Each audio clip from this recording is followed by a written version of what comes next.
हम आपको संतों की महिमा बताते हैं। श्री रैदास जी का नाम सुना होगा आपने, बड़े महान संत हुए हैं और गृहस्थ थे, उनकी पत्नी थी और वो अपना कार्य करते थे।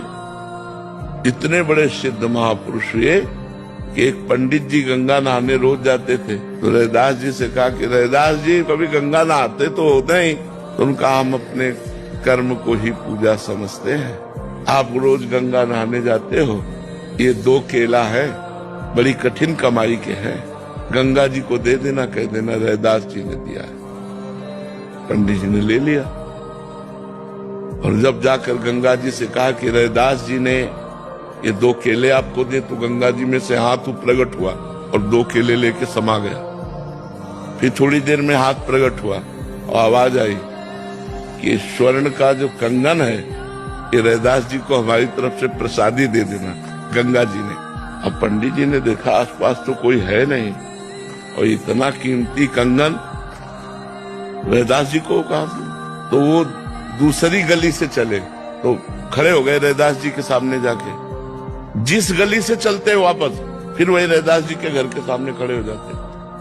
चमत्कार ये महापुरुष का कि गंगा जी ने कंगन दिया तो जिस गली से चलते घूम करके अपने घर के लिए वो पहुंच जाते रैदास जी के दरबार। आखिरकार रैदास जी के समीप गए और कहा केला दे दिया था। उन्होंने ऐसे कठौता में हाथ डाला और कहा हाँ दे दिया।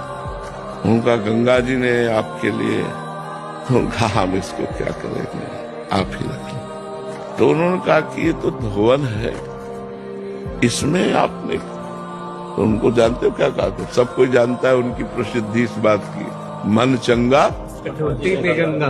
हाँ, तुम्हारे मन में कंगन की बेईमानी आ गई और कहाँ घूमते हुए ऐसे भटकते हुए फिर यहीं आते रहे।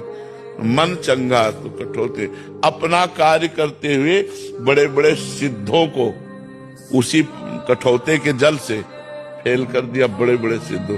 इतना चमत्कार था कठौते के जल में कि सब सिद्धियों का ज्ञान।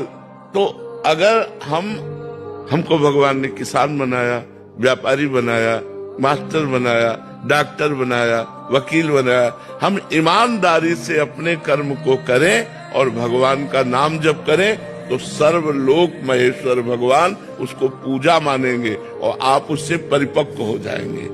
आप भगवान की प्रसन्नता प्राप्त कर लेंगे, आप भगवान के लाड़िले बन जाएंगे। पर हम लोग क्या करते हैं, अपने कर्म में बेईमानी करते हैं। हम आपको संतों की महिमा बताते हैं।